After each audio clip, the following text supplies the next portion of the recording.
আইনি জালে ফেসেছেন টলিউডের দুই অভিনয় শিল্পী পরমব্রত চট্টোপাধ্যায় ও স্বস্তিকা মুখোপাধ্যায়।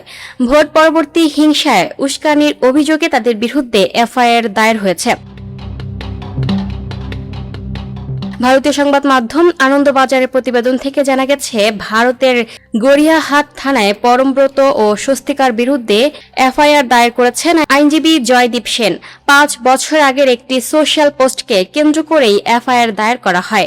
থানায় অভিযোগের পর তদন্ত শুরু হলে পুলিশ অভিনেত্রী স্বস্তিকা মুখোপাধ্যায়কে তলব করে। নির্দেশ অনুযায়ী শনিবার 23 মে দুপুরে গড়িয়াহাট থানায় হাজিরা দেন স্বস্তিকা। প্রায় 1 ঘণ্টা তাকে জিজ্ঞাসাবাদ করা হয়। স্বস্তিকার হাজিরার পর এবার সবার নজর পরমব্রতের দিকে। থানায় করা অভিযোগ অনুযায়ী 2021 সালের 2রা মে নির্বাচনের ফল প্রকাশের দিন পরমব্রত সামাজিক মাধ্যমে লিখেছেন, আজ বিশ্ব রগরানি দিবস ঘোষিত হোক। সেই পোস্টের প্রতিক্রিয়ায় স্বস্তিকা মন্তব্য করেছিলেন, হা হা হা, হোক হোক। অভিযোগকারীর দাবি, সে সময় রাজ্যের উত্তপ্ত রাজনৈতিক পরিস্থিতিতে এই ধরনের মন্তব্য হিংসাত্মক পরিবেশ বাড়িয়ে তোলে। অভিযোগপত্রে বলা হয়েছে, ওই সময় পশ্চিমবঙ্গের বিভিন্ন এলাকায় রাজনৈতিক সংঘর্ষ, হামলা, অগ্নিসংযোগ ও প্রাণহানির ঘটনা ঘটেছিল। সেই প্রেক্ষাপটে অভিনেতা অভিনেত্রীর মন্তব্যকে উস্কানিমূলক হিসেবে বিবেচনা করার দাবি জানানো হয়েছে।